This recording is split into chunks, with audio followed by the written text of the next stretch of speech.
Every person has a story, but not everyone has a place to tell it. I've interviewed amazing people all over the planet. I want you to meet them. Hello, I'm Dr. Desiree Stahl, naturopathic physician. I'm the most interesting person you've never heard of because I terrorize my patients into being healthy. Well, welcome, Desiree Stahl, to the most interesting person you've never heard of podcast. In the United States, your name is, or English, it's Desiree. That's right. But in Germany, it's what? In German? Desiree.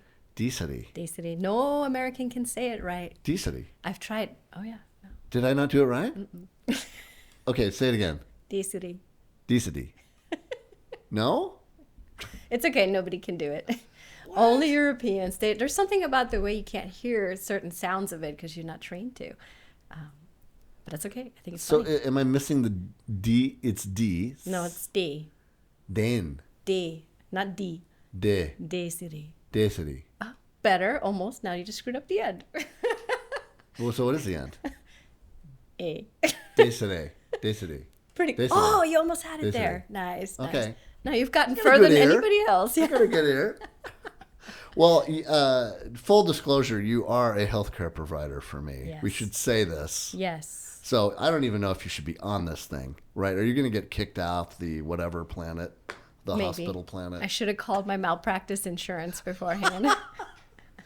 And just to be clear, I offered whiskey, and she said yes, but it's not something you normally do, considering you brought your own water. Which looks like alcohol. It kind of does. That's what I thought. That's maybe what I thought of when you brought it. I'm like, oh, she brought me a bottle of. No, she didn't. No, That's hers. sorry. I guess I should have thought of that.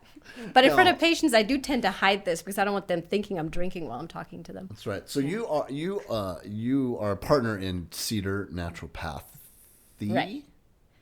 Cedar Natural Healthcare. Cedar Natural Healthcare. Yeah. Okay. Co-founder.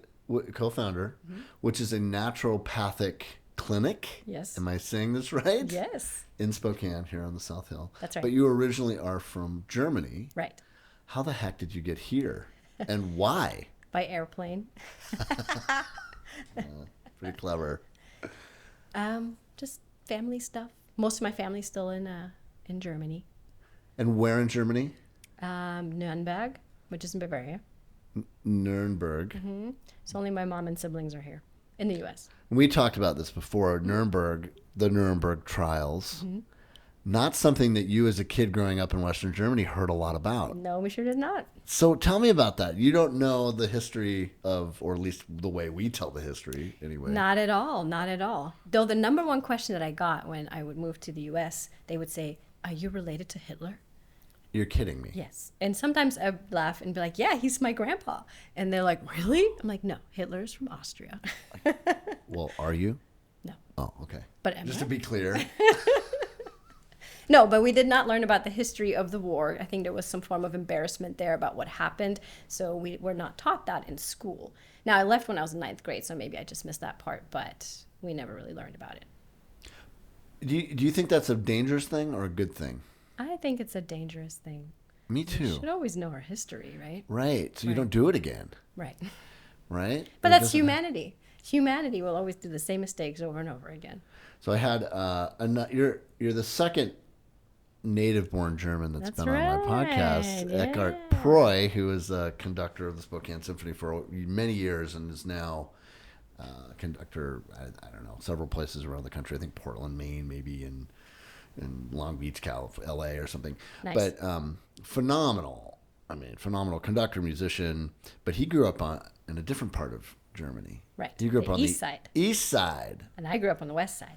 So tell me your experience of what you thought of the east side before the wall came down. Do you remember the wall coming down? Because he told me, he painted a pretty clear picture of Yeah. what life was like for him there. Yeah. What was your experience of it? Well, I think I was 9 years old, so I didn't remember too much, but I do remember my parents not being happy about it. That's About the wall coming down. yeah. Because Because I guess the East Germans had been separated from the West Germans for so long, they're very different. In fact, I had told you before that when I would meet an East German, I could not understand what they were saying because their accent was so strong. They were so heavily influenced by Russia that they weren't really part of us anymore, is what it felt. Interesting. And then when we were little, and I remember driving up to Berlin, which was a really long trek for Germans, because any trip in the car more than 2 hours is just something you don't do. So going all the way to Berlin was like, whoa. And I remember as a kid driving across where the wall used to be, and it went from Western Germany, which looked well developed, to all of a sudden a poor area of Berlin. And I remember being shocked as a kid, not really understanding, the implications and what that meant, but it was quite a difference. Do you remember the wall actually coming down, or? Mm-hmm. Yeah, I remember my parents, being upset about it, and politics. It's the same in every country. Right. And then, but on the east side, it was impoverished. That's Yes. what I understand. It's a perfect way of saying that. Yeah, it's really sad. And now? I have no idea. I haven't been back since. Like I said, again, you don't You take haven't- the trip. So you have not been back to Germany since? Oh, I have, but like not 2 or East 3 Germany. times, but I'll just go visit my family. I'm not going to get in a car for 4 hours and drive up to Berlin just to be like, hey, let's check out what the wall looks like. It's just something that happened 20, 30 years ago. You Right. really care about. Right. Is it different now? Has it changed your town at all from that experience, or is it pretty much the same? Oh, our town's the same, but there's definitely a lot more immigration. It's not what it used to be anymore. I know. Wow. Yeah, he had kind of great stories about his experience in East Germany. Because he was a musician, he would get to come to the West to perform, and it was a window into this other world that he was blown away by. He said I can it only was sort of like imagine. living in a movie that was in black and white and then in color.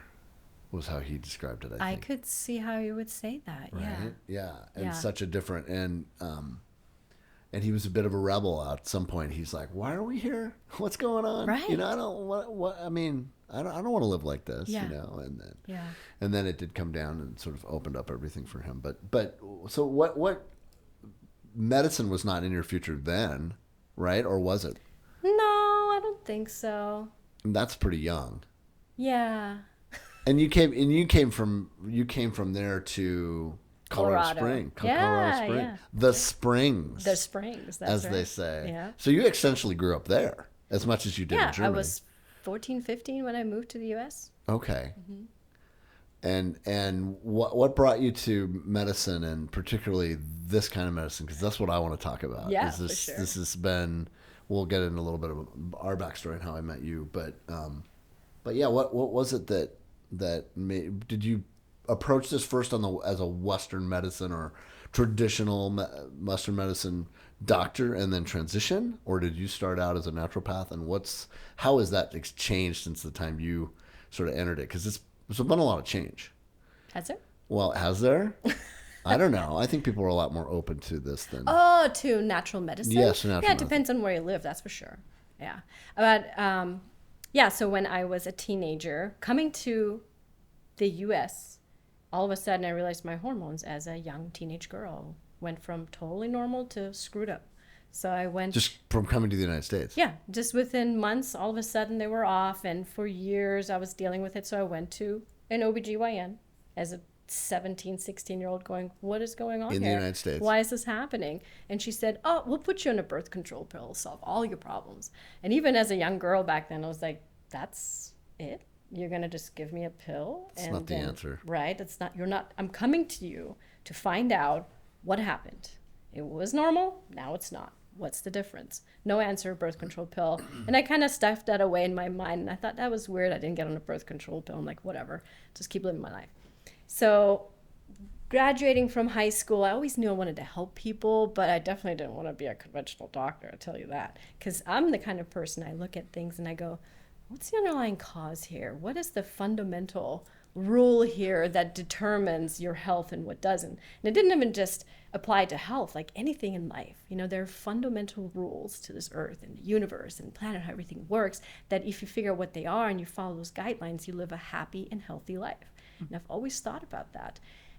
And so after I graduated from University of Texas at Austin, Wow.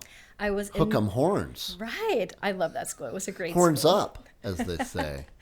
Unless you don't like them, then it's Hook 'em- horns down. Is Yeah, that how it is? apparently. I I didn't really care about the football too I had much. a I feeling. didn't grow up had a with that way. feeling. But yay, if But you Austin's win. a cool town. It is a very cool Yeah. town. It was a fun experience as a young adult.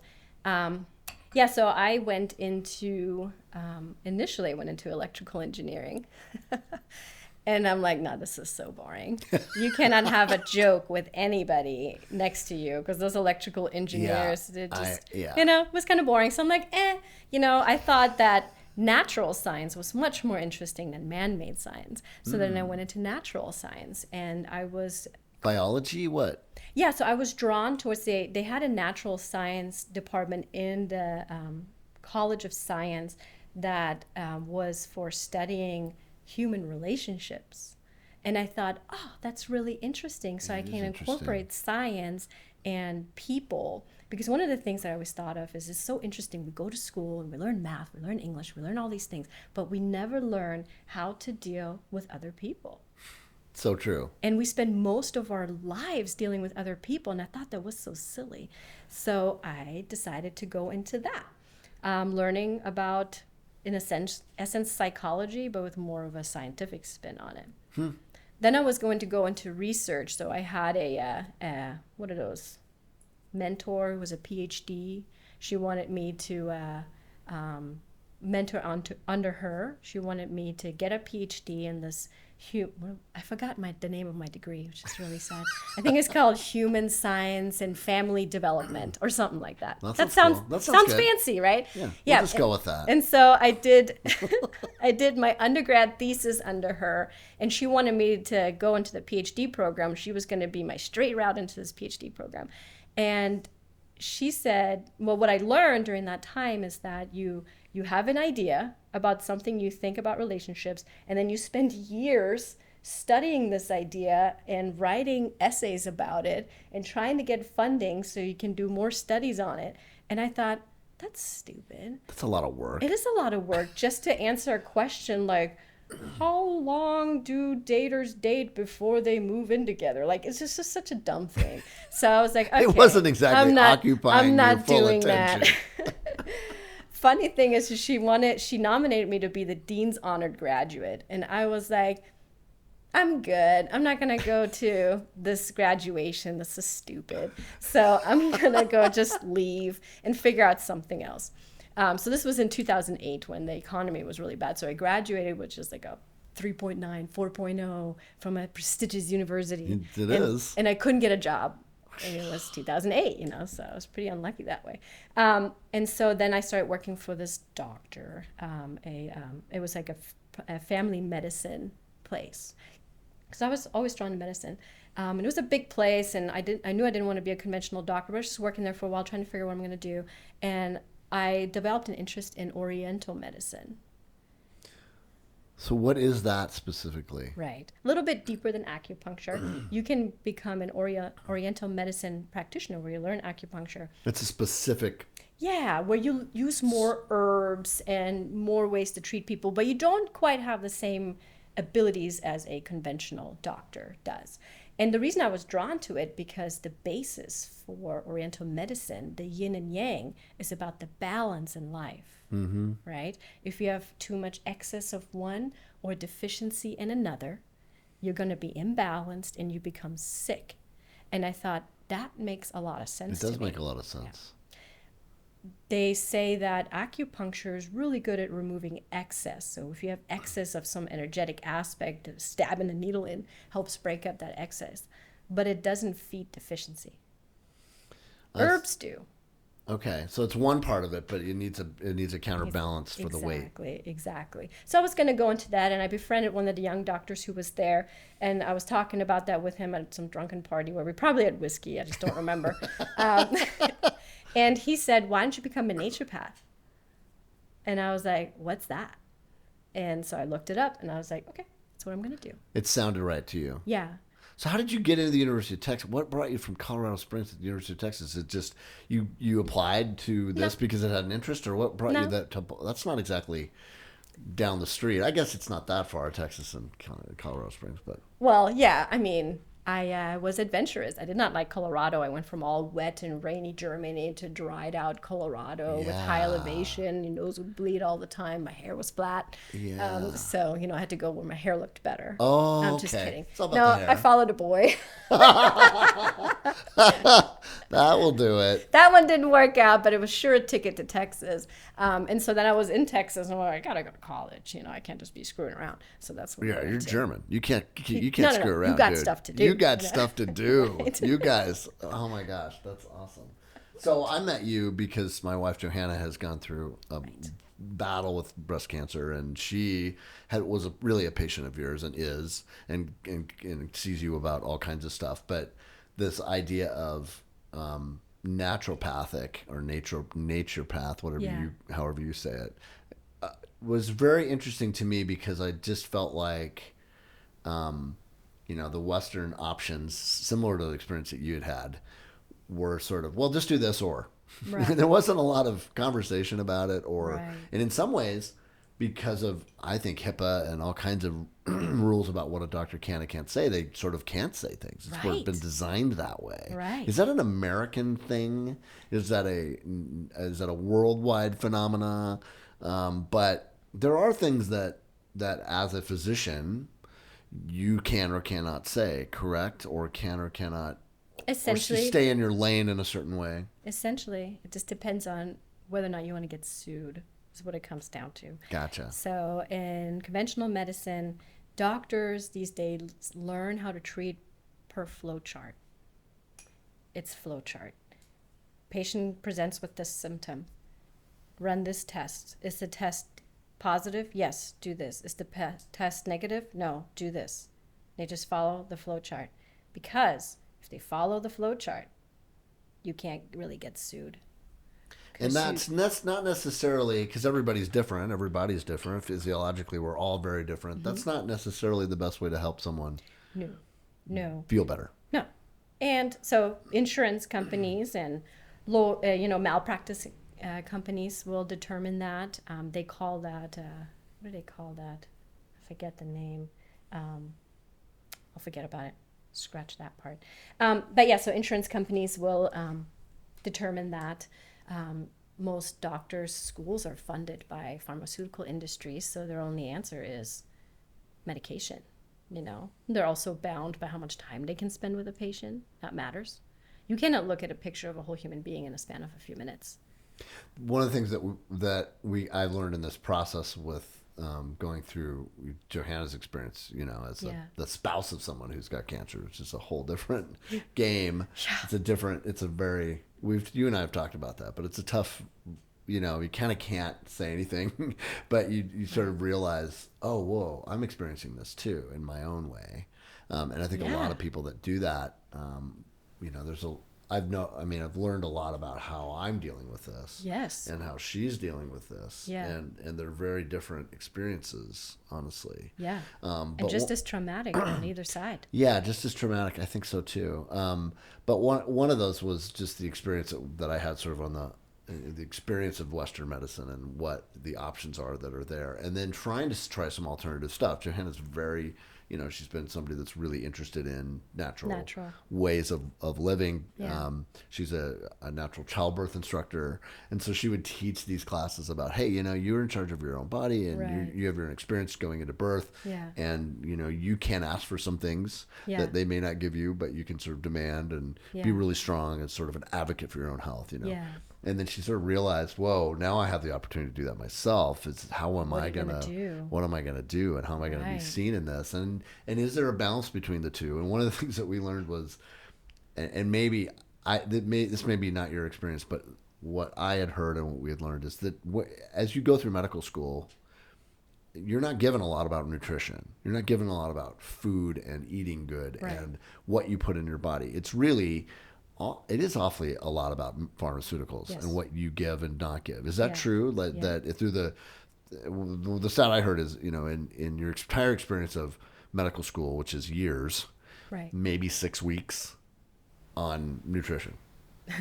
Maybe. I mean, I don't know. I didn't go to conventional. I went to naturopathic medicine. So you went to you did not go as a traditional So where did you get your medical piece, and how did you go that path? They have naturopathic medical schools. So you learn all that the conventional doctors learn. You learn your physiology, biochemistry, anatomy, pharmacology. You learn all that. And then you also learn nutrition and acupuncture and physical therapy manipulation. And So you are learning traditional medicine. oh, yeah. So this is sort of on top of it. Yes. Yes. But you went through a channel that was specifically naturopathic school. Right.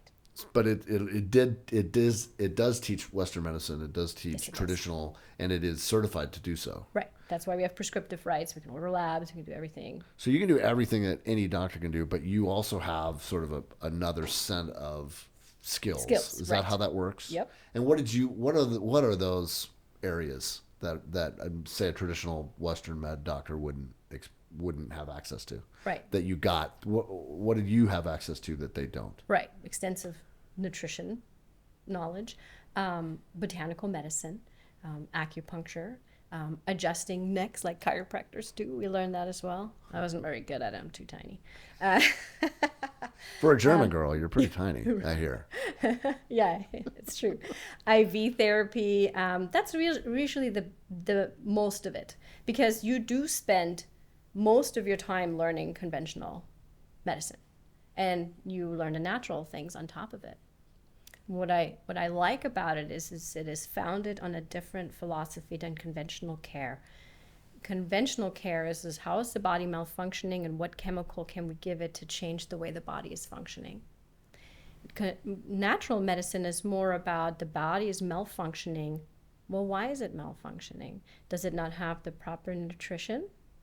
Does it have environmental contaminants or metabolic byproducts, or frankly just too much stress, toxic relationships? What is in this person's life that makes it so their body isn't functioning properly? So that's why we learn botanical medicine and nutrition and ways to detox the body, because if you do not address those aspects, you're not going to get better. So what is botanical? Herbs. Okay. Yeah.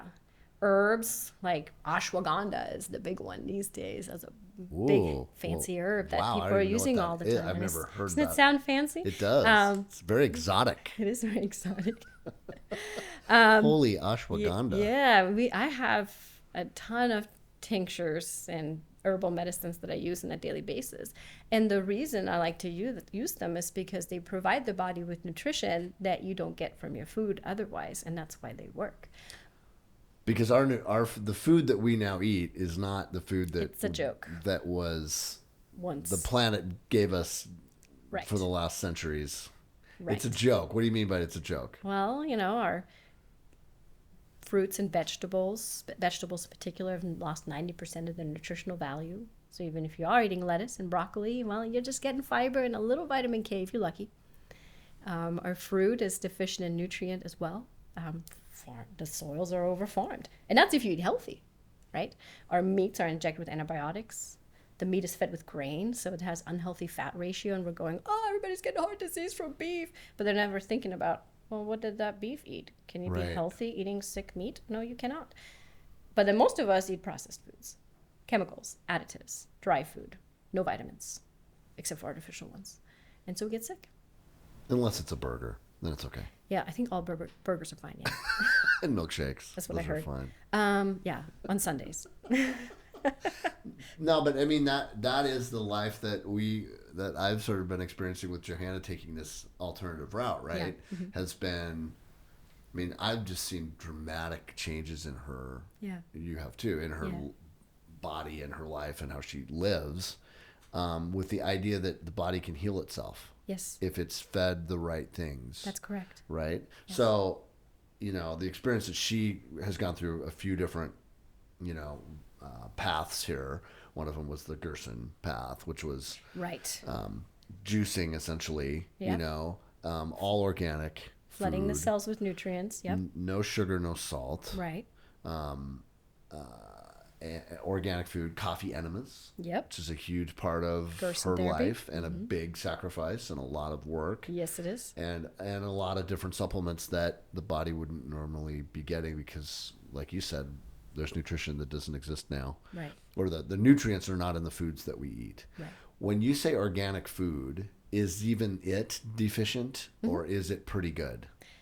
Deficient also When I because buy from the organic section, is it helping? Or am I just spending more money?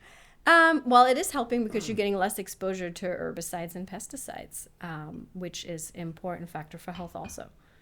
So yes, that for that reason I buy organic. But am I expecting to get a lot of nutrition from organic food? Maybe a little bit more, but not much more. Your best bet is buying local and growing as much as you can on your own. Buying local and from local organic farms Right, so that it doesn't lose its value. right. Okay, I understand. Yeah, because so do you think the body can heal itself and how? Yes. How does it do it? It has internal mechanisms, inherent mechanisms that make it do so, really. It's my favorite doctor that I learned from, who's passed on since, Jim Sensenig, used to say, all diseases are curable, just not every patient. What does he mean by that? That if you provide the proper nutrition and you remove all the waste product that has accumulated over the years, the body can heal itself. But it's a lot of work, and not everybody wants to do it. Yeah, it is a lot of work. It is a lot of work, and you've seen it firsthand. I do, but I also see in her, I mean, the first, especially 6 months of that, which is, she's going on 4 years of this, Yeah. 5 years almost, Yeah. was amazing. Lost 60 pounds good pounds. Yeah, she looks amazing. Looks amazing. Looks 20 years younger. Yeah. One of the things she would say is, I don't have chapped lips anymore. Like, because she's so hydrated from the juicing Yeah. that she just, felt like she was 20 years old. Wow. And and that's giving up. When you say no sugar, no salt, especially, I mean, that's no pasta, no beans, no alcohol, certainly. Yeah. No. For at least 2 years. At least. At least it's been that, and Yeah. really continues to be. She's switched more to a metabolic kind of diet now. Yeah. But still doesn't. I mean, we can't really go to dinner, Right. which is okay. And sometimes she does that. But the other thing that alongside of it is that it didn't completely get the cancer, so it does grow in spite of it. Now, it kept it incredibly at bay, and so we've engaged an oncologist on the western side to kind of see if there's a way to kind of balance this out, and somebody that was pretty open to it. And it did help at times. It brought it back, and then you try a new treatment, and it brings it back, and then it just kind of grows again. Yeah. Almost in a way that feels like they're designed to not be completely curing it.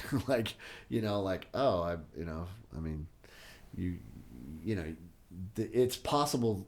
The wiper blade. I always think of the wiper blade analogy, the movie about the guy that created the perfect wiper blades that can last forever. Oh, yeah. And nobody wanted it because you can't Yeah. sell anymore. Yeah.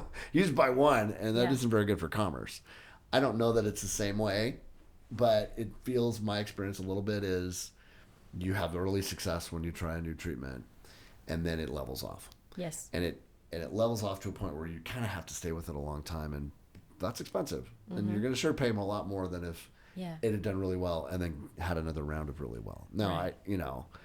I don't understand this very well, but I know that it seems to me the balance of the two has been good for her. Yeah. That the full on naturopathic piece probably didn't work all that. Yeah. Didn't keep it completely at bay. Yeah. But the fact that she lives like that Yeah. certainly is slowing this down, Yeah. and it's making those treatments more tolerable. Yeah. But she's done some pretty severe stuff now that there's new treatments that are targeting at cancer Right. cells, Right. which is really great because it's not targeting all of the cells of your body. Yeah. So not losing hair and that kind of stuff. But half the month feeling pretty crappy, like morning sickness all the time, sort of Yeah. thing. And watching that's been hard. And so she's kind of made some really tough decisions around that. Like, what's living mean? That's true. You know, if I feel crappy all the time, am I really living? Right. However, if I don't take this stuff, you know, there's this kind of constant tug of trying to figure that stuff out. And you know, she's really brave. I mean, she's really works hard at it. Yeah. She's also like, I don't want to feel like that.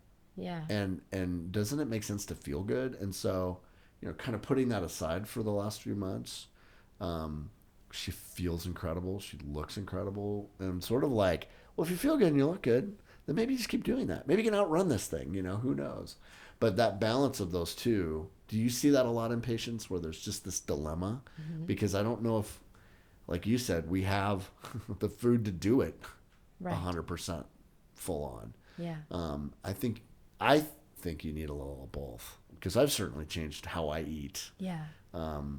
You were even surprised by my last labs. You were shocked looking at me. I know. You were like, I know. You did so healthy? good. No. Yeah, kind of. Yes, you were. Yeah, like you know, yeah, because I had, you know, like, wow, you're really, it has to be because I eat what she does. I mean, as much as I can. Absolutely. You know, reverse osmosis water in our life, which I think is huge. Yeah. Takes out, you know, as many of the chemicals as you can get. And it's just, been a big piece of it. Right. But also, you know, just eating organically, eating better, understanding. One of the things that I learned from the work with you is understanding the balance of what foods I have a tolerance to or not. Because, you know, or an intolerance to. Right. Avoiding those has helped a lot in just how I feel. Why is that a big deal in what you do? Because you do kind of you do testing around that, right? Right. Why do I do it? Yeah. And yeah, why is that important? I want people to pay attention to what they're eating, because most people don't. And if you eat good foods, and if you eat a food that you don't digest well, it's only going to burn your body. You spend 60% of your energy every day just digesting food. So if you eat something that you can't digest, or some Doritos, you're going to take that energy away from other processes in the body from working properly. It's important for health. And everybody's different? Everybody's a little different, yeah.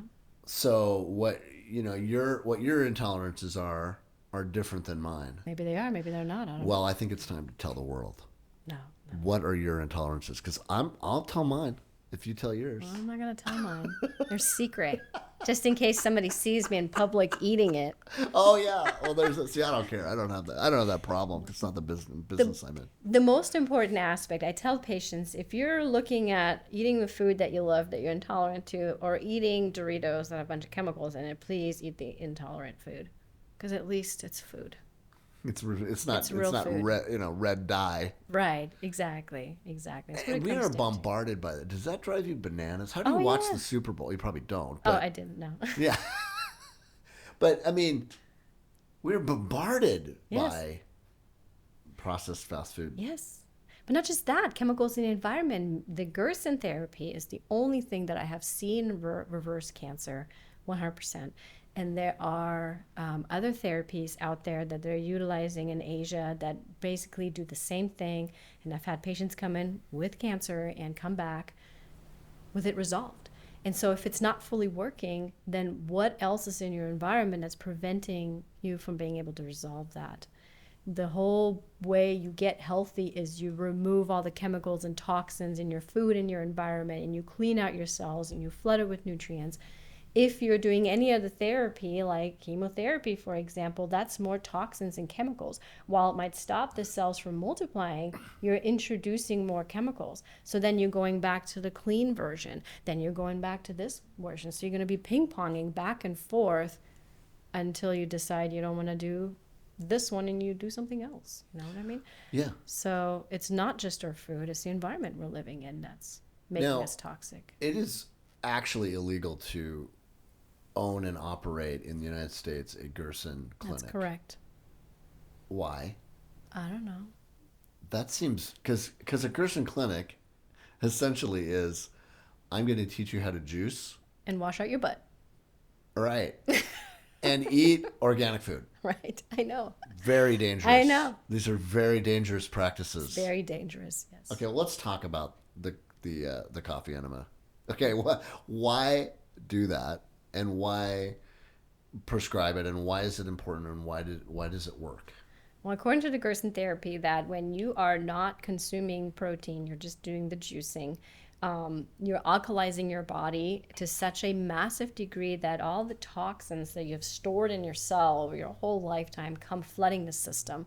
And if you don't support the body in flushing that out, you can go into a coma. Wow. That's why you need the multiple enemas per day. And that's why they always recommend you to go to a clinic to have this done under supervision, so that it's not dangerous. So is it just because it's a threat to other kinds of treatment? I don't know. I don't either, but it seems very weird that would not be allowed in this country. Let's just leave it there. But I'm like, why? Yeah. I mean, it literally is nothing else. Now, the liver essentially is what's getting treated and cleaned by the coffee. Essentially, it's stimulating it to dump more, because every toxic chemical that gets liberated into the bloodstream gets sent to the liver for processing. Right. And the liver, a healthy liver, will help you heal better, correct? Help you heal yourself. Of course. Yeah. And so that's sort of one of the advantages to that experience. Because when we first heard it, I was like, "What? You're doing what? Yeah. What is that?" Why are we going through so much coffee? Right. Because it's such a And just to be clear, you didn't provide that for you don't do Gerson. No. But you recommend that is a way to do that. Yeah. You don't have. Yeah. That's what I say to my husband. If I come up with cancer, that's what I will do. That's the road you will take. That's the route I will take. But you probably won't, because you eat pretty damn good. But you never know, because we live in a toxic environment. And it's not just that. It's, your toxic life. Are you too stressed? Are you not getting enough sleep? Are you not getting enough rest? All those things, they do matter. So why do you think, having gone through all of this study, looking back at you having, suddenly having different menstrual problems when you came to the United States that you didn't have in Germany? Yeah. What was your take on that? What was my conclusion? What's your conclusion? Well, first of all, Doctor. Thank you, sir. Yes, my conclusion was, over time, is probably nutrition. It was quite obvious when I came to the U.S. that food tasted very different. Wonder Bread, really? Yeah. The milk, the strawberries taste like nothing. I was shocked. And even now, when I go travel back to Europe and I just have a strawberry to just buy at the grocery store, it's not organic. It's like an explosion of flavor in my mouth. That doesn't happen in the U.S. You buy an egg at a street cafe and you open it up and it's more orange than your whiskey. And you're going, Why is this not happening in the stores here when all the eggs are apparently, pasture? Not a pasteurized. You don't want to pasteurize Pasture-raised. chicken. Pasture-raised, yes. Well, some of the pasture-raised ones are pretty yellow. But do you pasteurize the chicken, though? I don't know. But anyway. Well, I have my own chickens. So we have our own chickens, and those eggs are incredible. We do too, yeah. Amazing. For sure. Incredible. For sure. Springtime, it's like... They're already laying right now. Yeah, I know, because it's been so warm. I've had a couple. I have a bucket of eggs I don't know what to do with. I'll bring them over. Oh, okay. We want them. You may throw them at your window? Yeah. No. Be nice. I'll take them, though. But anyway, so I realized that my nutrition was definitely lacking. And then I'm not quite certain on this, but when I moved to the U.S., I had to go through the normal immigration process, at which they re-vaccinated me for every vaccine that I've already had, because I was a filthy European. Oh, well, that's true. And that was... Thank God. That God bless the United States. I wonder how much that affected it. Whatever affects your immune system affects your nervous system, and how it regulates your hormones. All of that. That was my factor. And then the one thing that it took years for it to get better. And you know what I did? I ate a ton of seaweed. Seaweed? Mm-hmm. What is that doing for you? It has iodine and nutrients in it. And I was eating it every day as a snack. And then I'm like, that's weird. All my problems went away. Seriously. Oh. You think that's just across the board, or is that just unique to your makeup? Well, yeah, to me, it might have caused hormonal problems, but to another person, they might end up with diabetes or rheumatoid arthritis. Whatever organ breaks down is just genetically the weakest link. So I got some hormonal problems when my life's not optimal. That's just my weakness. But if you can find the right diet... Right. The right nutrition. It doesn't, and that's so true. I mean, because when I had the test of what I was intolerant to yours, which is a secret. It's a national secret. Can I tell people? No, me.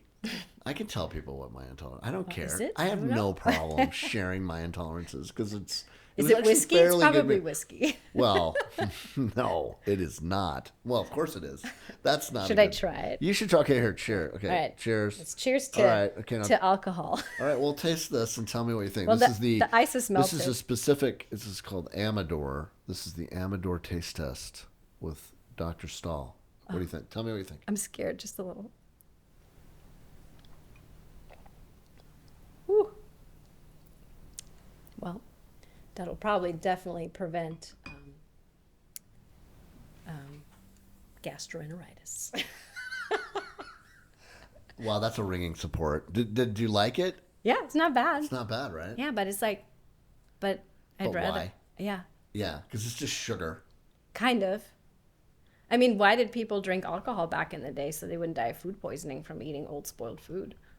Well, when I went to China, Yeah. as part of every meal was a little thimble of what they call Moutai, which essentially was just pure rubbing alcohol. I swear. It was like, it was. And they're so proud of how it tastes. Oh, doesn't our taste Just better than drink the this so village you were don't just die, at? please. Kind of, yeah. And they don't even know. I'm like, you got to drink that, man, because what you just ate, It might kill you. it might kill you. Plus, you get fresh breath, so everybody wins. But, I mean, so that is really sort of the purpose of it. Yes. So is there any nutritional value? Does alcohol help you at all in your life? Please say yes. No, I don't care. Yes, if you had a stressful day and you want to relax, then by all means have a drink, but have it in Really? balance. Oh yes, absolutely. Stress kills. So if So that's stress is worse than what this would do as long as it's in balance. as long as it's in Now, balance. if you're downing an entire bottle, Yeah, we see, have I to have don't a whole drink new a lot. conversation. I just drink, yeah, yeah. if I have one at night. But then I'm like, that doesn't feel that great either because, I don't know, necessarily. Your body's going, what did you just do to me? Kinda. Yeah. So the intolerances that I have are potatoes, Ah, which I was like, I think I can live without potatoes. yeah. And that was and beans.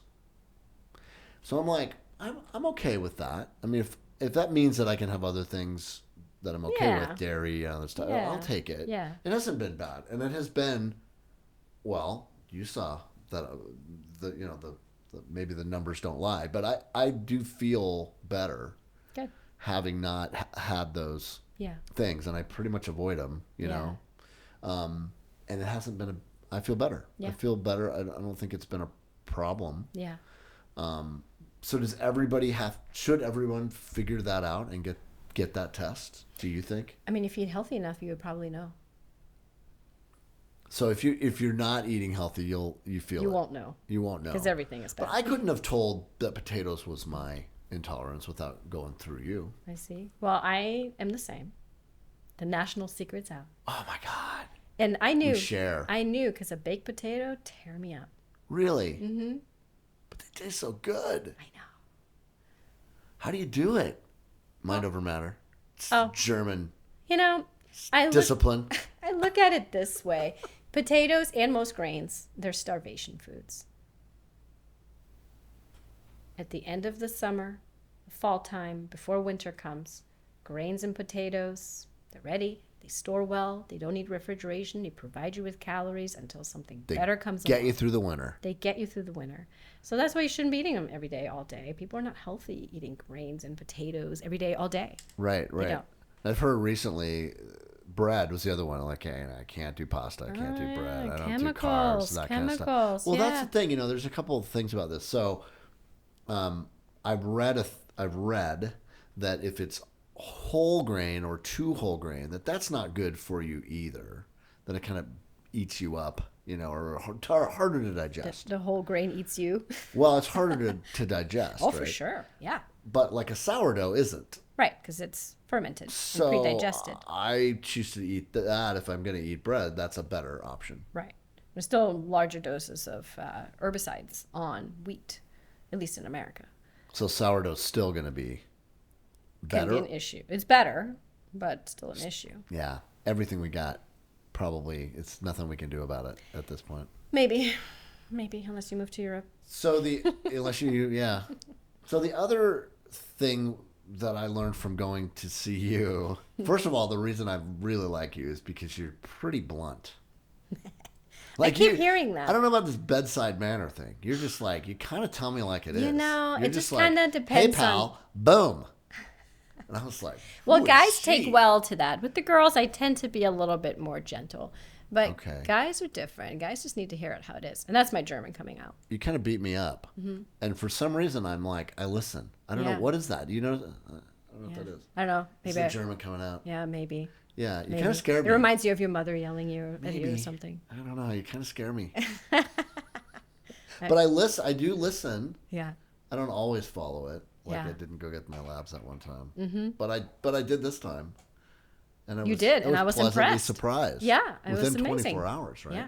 I got it done. And it's such a pleasure for me to see that. I have to say that again because most patients, I tell them what to do, and most can't do it or won't, and they don't have the support to do it. So when I see labs like yours that are much better, I'm just excited. It renews me because I'm like, yes, the fundamental truths are there. If you change what you eat, if you change your life, you will change. It's just work. Is that what lights you up? Why do you do this? What do you love about it the most? Well, I really like talking to people about what their lives are like. People are very interesting. And They are. And having the ability to help them if they want is really wonderful and rewarding. It's a lot of work for people to do, and some will do it for a while and then they drop off. But every once in a while you get one that's just a huge fan because they simply did what you told them to. And that's really rewarding. And unfortunately, that's not me, but... You are. I know. Well, I do. I feel better. So I appreciate, And the older you get, when you get to this 50-plus age, man, it's like, oh, okay. All right, I'm listening now. Yeah. Like I wouldn't have to do this earlier, so I wouldn't. Yeah. But it, it's harder to get through life if you're not feeling good. That's right. It's a big... So the other thing that you do, which I've never seen before, is that you show me my blood. Sounds so scary. No wonder you're scared of me. How would you... Yeah, exactly. So you prick my ear. Just to get a little blood, yeah. Okay, and then what happens? Tell people what I see, what I'm seeing. You show me. Yep, we wait for it to dry and see what it looks like. And shockingly, it can look quite different. Under a microscope? Yes. About a 40 magnification. You look at not individual cells, but the drying pattern of the blood. And if you have lots of oxygen nutrition, it'll be bright red and solid. And if you are deficient and inflamed, it'll be pale and have white holes in it. And that was... So what I don't understand, the first time I went, it wasn't that bad, but it wasn't that great. Right. And it looked a little deserty. Yeah. Right. And then I followed some of the stuff you talked about, and looks better. It looked better. Mm-hmm. Like it was red and healthy, and you could see the patterns, whatever. I don't know, veins. I don't know what they are. But it just looks healthier. Then this time, even though my labs looked good, my blood looked bad. So what happened? I don't know. Huh. What do you think happened? Well, there's several factors that can affect it. Have you had a cold recently? That'll cause a lot of inflammation in the system. It's the season. That can affect it. Yeah, I sort of did. How hydrated were you? There's some factors that can affect it. Okay. And it also shows me what you've been doing for the last 3 or so months, because it takes your body about 120 days, actually. Each one of your red blood cells only lives that long. So what you've been doing for the last 3 months is shown in the blood, and sometimes you have better stints than others. So if I take a snapshot of that blood, the next day it's likely to look similar. Yes. It's not going to be like, whoa, today's a good day and today's a bad day. No. You're looking at a 3-month snapshot of mostly what that is. Right. So you change some of the supplements that I take. Mm-hmm.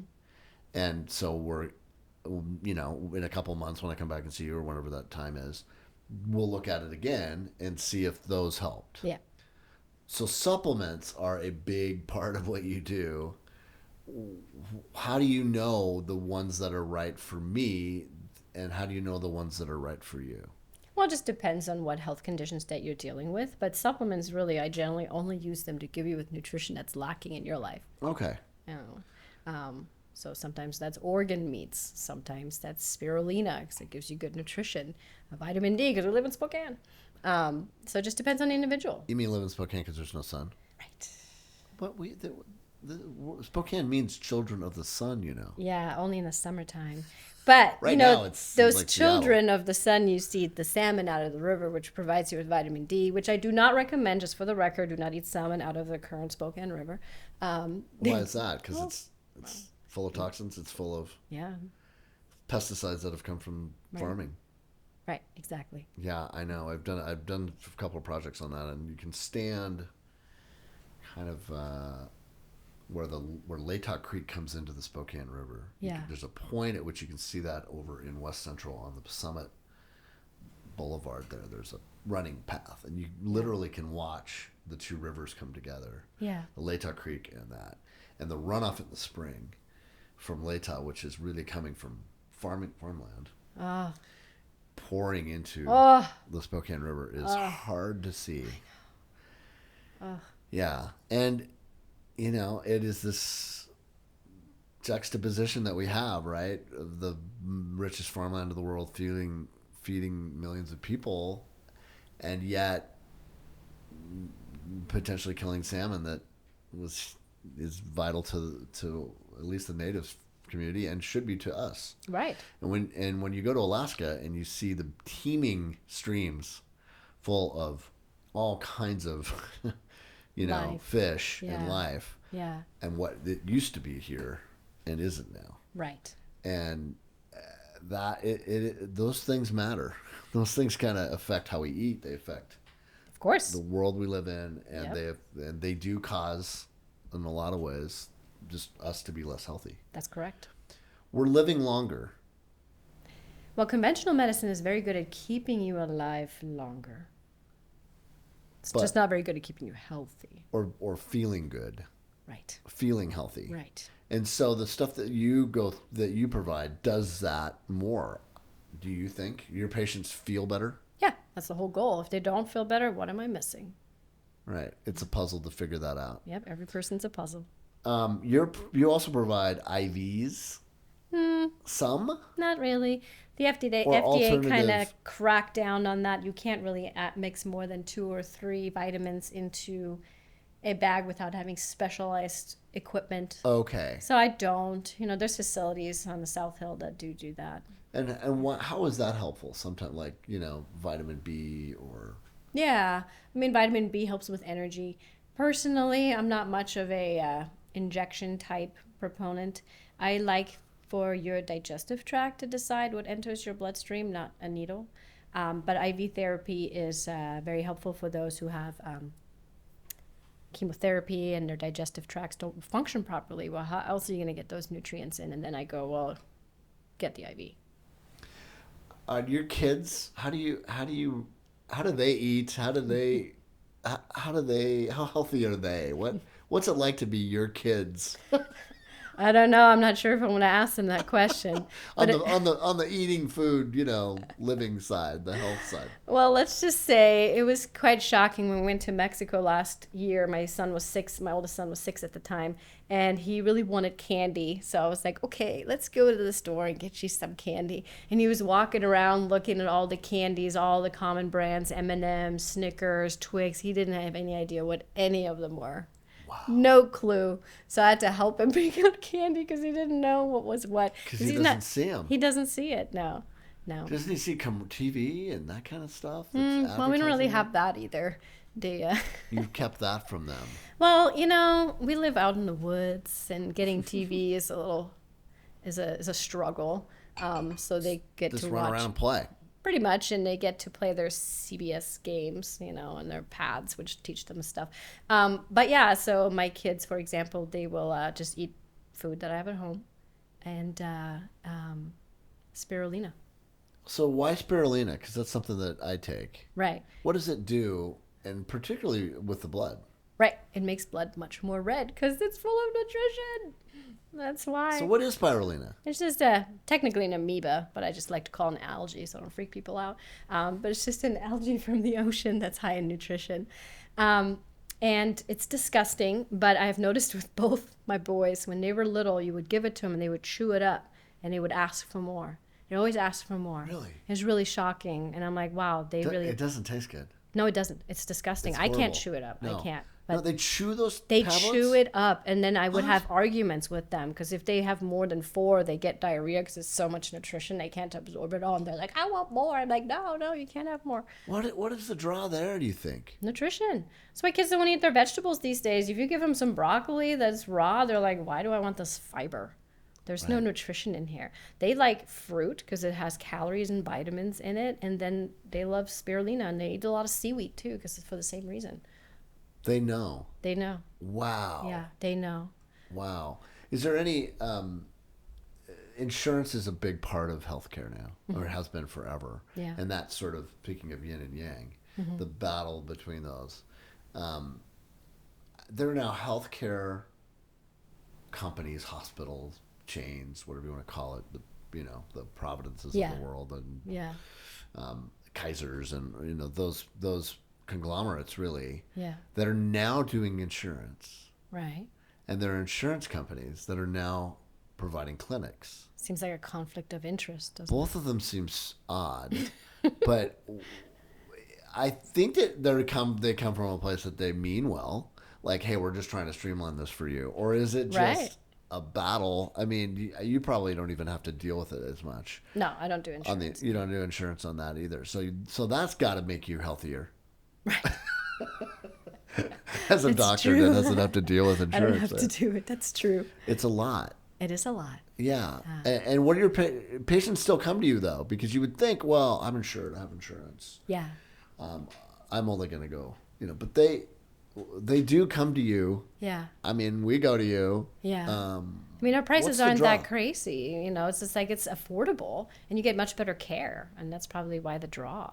Yeah. Now, how much have you grown since how long have you had the clinic on the South Hill, and what's the growth experience been like? Because I think people are much more open to this as an option than That's they true. used to. Have Yeah. you seen the change? Yeah, What- I have. Yeah. so More guys like you. Yeah. It used to be just women who are menopausal, but now it's everybody. So why women who are menopausal? Because you've offered options that they couldn't get. No, that's just who used to seek out natural care more so than anybody else. Young people didn't care. Why? Guys. I don't know. I'm not sure. Their hormone replacement therapy, maybe that. So when you started this practice was when? We opened those clinic doors 8 years ago. Okay. And how much has it grown, and what's the experience been like? Well, we've been busy since we opened, really, essentially. And we've been needing to hire a new doctor a long time ago, but it's just hard to do. It's not easy to bring a doctor on board and train them. But that's the plan. So how much has the growth been, and what surprised you about it? I'm not sure what you mean. I mean, you said that you have now more patients than you did when you opened. Well, we've always been busy with patients since we opened. So you're not seeing much of a difference in change? Yeah, it just depends. Sometimes we're booked out depending on how busy the season is, anywhere from 9 months to 3 months. Yeah, you're booked out. Yeah. So you're more booked out than you used to be. It kind of comes and goes. We started off being 3 months booked out, and then it moved to like 9 months to a year, and then COVID hit, and everything came to a halt a little bit, but we're still booked out 3 months, and then it's grown again. But then when you get booked out so far, then people call other places because they don't work that long. Right, I don't blame them. But now, as if you weren't busy enough, you're opening another clinic. Right. So where's that, and what drove that decision? Well, 2 reasons. I needed to be able to expand and get more doctors in because right now we're already fighting for overcar spots. All our other tenants are always mad at us because we're taking up the whole parking lot. So I'm going to expand at a north location where there's much more parking and it has more room so we can get more doctors in. But it'll still be Cedar. Yes. So that's how people can find you if they want to Yep. go with that. Do you just overall feel that the patients you have are healthier? And if so, why? Well, if they weren't healthier, I wouldn't be doing a good job, right? Yeah, it's true. That's true. But patients are healthier if they choose to be. Biggest problem with traditional healthcare right now? Biggest problem? I don't know. It's strange. I feel like I'm watching it come to pieces. Patients are going in, and even just the basic care is not what it was. Even when you go into ER and they're checking for just the basics to make sure you're not having a heart attack, half the labs that you used to order aren't present anymore that are important. Things are being missed. Patients feel like they're not being listened to. And I think accidents happen because of that. I just think people aren't heard. It's not what it used to be anymore. And it's not the doctor's fault. And it's just the environment that they're working in. Just the demands. Yeah, the demands on them. The hurdles they have to jump every day. Yeah. Because running a practice is a lot. But probably, do you feel like it's less for you in terms of the administration that you have to run a clinic, and maybe you don't know, compared to what another traditional doctor would face? I'm assuming the administration is the same, except for I don't deal with insurance, but I don't spend that much time on the administrative side of my clinic. Just, pay your taxes like everybody else does. But yeah, it's not that hard. The hardest part is the patient care, and that's the most important part. Biggest positive about healthcare today? Better diagnostic tools. Really, like? Testing for genetics and microbes that we used to not test for. Sensitivity to certain, like chemotherapy, they check for sensitivity of the cancer cells if they're going to be reactive to the chemotherapy they provide. Those kinds of things are better. Yeah. But essentially the types of medication that's available and the type of treatments that they're using really hasn't changed. They've just improved with their diagnosis. So there's more tools and better. We've gotten smarter. At least the technology's gotten smarter. Yeah. For some of it. Treatments necessarily aren't always better. Now, there's definitely been some growth in how to treat cancer, for sure. I will say that. But it's also still not curative, unfortunately, for most. Do you think it will be? If we go about it the right way. But I think humanity is a little bit far removed from what it really takes to be healthy. And I'm not sure if we can really change that anytime soon, the way the system is set up. Maybe this is an impossible question, but hit me up. Does cancer? Why does it exist? What is it? What is cancer? What is cancer? Why does it exist? And what is it? Is it something that has grown because of the conditions that we live in and the food we eat and the way the planet is? Absolutely. Or it wasn't as bad? Well, people are also living longer, so people who would have maybe gotten cancer didn't, right. There's definitely something to be said about you being around for a really long time, and eventually those cells are going to screw up. But for the most part, I do think it's fueled quite a bit by the chemicals that we're exposed to and the lack of nutrition. And if you think about it, your body has multiple regulatory mechanisms to make sure that cancer cells don't grow. And when they do, then there's multiple regulatory mechanisms that remove any cancerous cells. It's just when those mechanisms break down is when cancer can develop. And that can happen for various reasons, whether it's nutrient deficiency or toxicity or just too stressed, you're not getting enough sleep, and all those factors play. And then if you wait too long to discover the cancer, it's harder to treat than when you get it in the early stages. So what is cancer? It's just cells going awry. And going flipping? Yep. They're not controlling the way that they divide anymore. So you're growing more, and then they take up a lot of oxygen and nutrition. They have a high demand on the cells, and then if it continues to grow and takes over, then the organs that it's affecting, those organs can't function properly anymore. And then that's when cancer can lead to demise. So that has certainly grown over time, but like you said, people are living longer. So, right. But I don't know. To me, it seems like if you are taking care of your body the best way, how is because this is the other part of this equation, the stress part of this, because you kind of deal with that.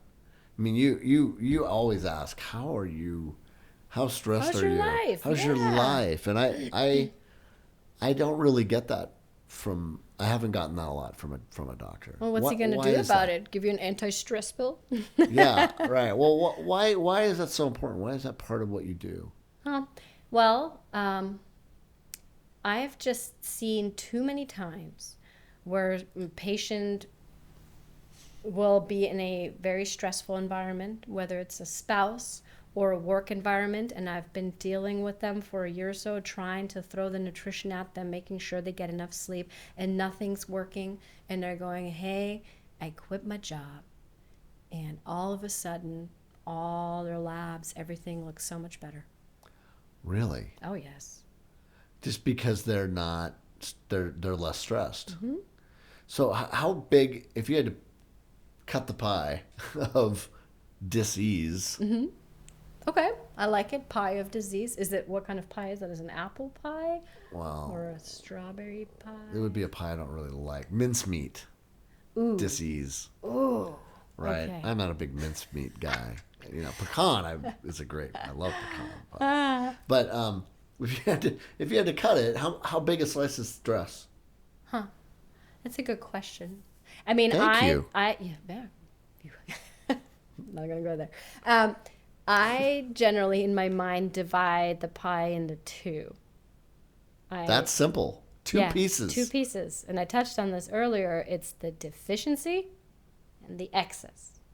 So basically what I'm saying is if you're deficient in nutrients and rest and sleep and human connection, you're going to get sick.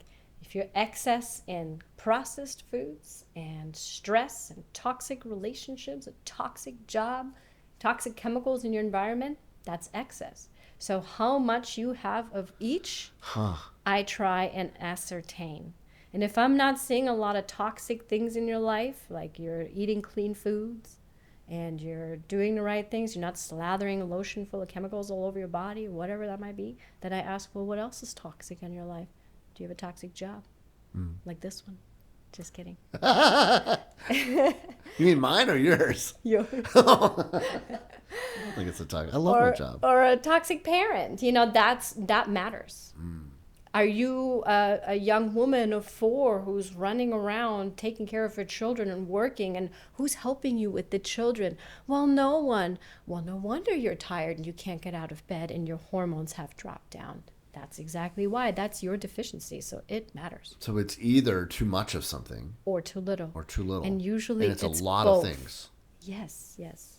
So stress is in there somewhere. Yes. But it's that not. Would be a toxicity. It would be an excess of stress. Or deficiency. Or a deficiency of the immune system because of the stress. Because of the stress. Or you're not giving your something, you're not filling your soul in, so you're deficient with that.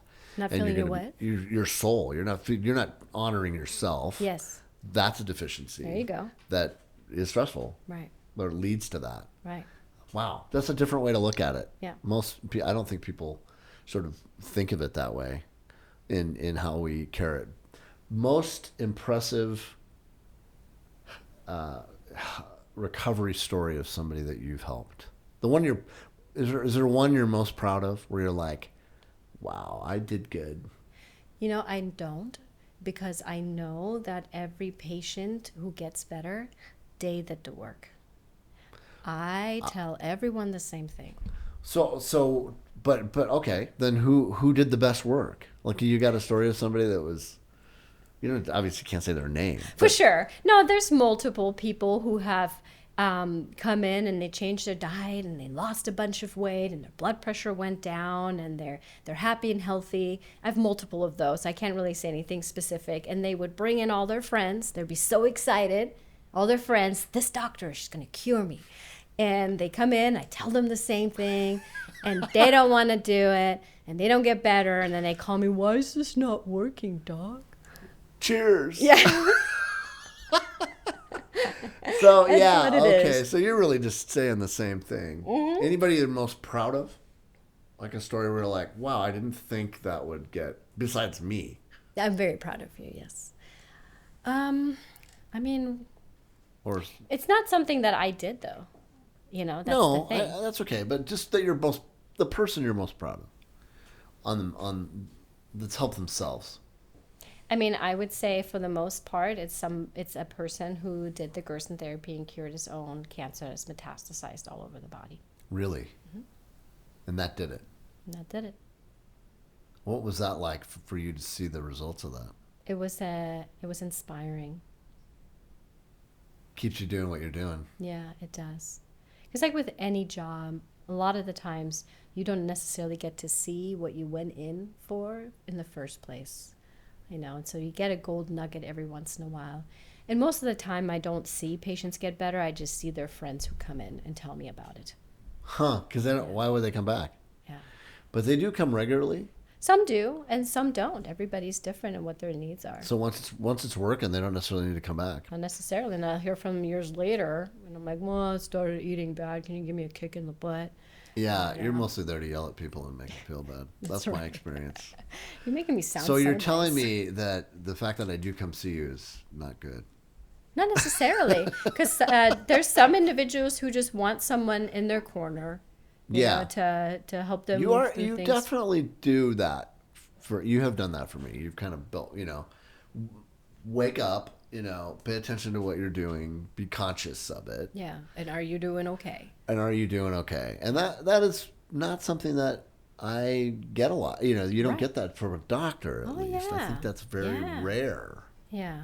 Which is That's how it too should bad. be. Yeah, I always thought, because my mom, the doctor that she had, Dr. Paulson, it's a family doc from way back, and they were super close, Yeah. and if there was really anything even emotionally problem, she had 8 kids, for God's sakes.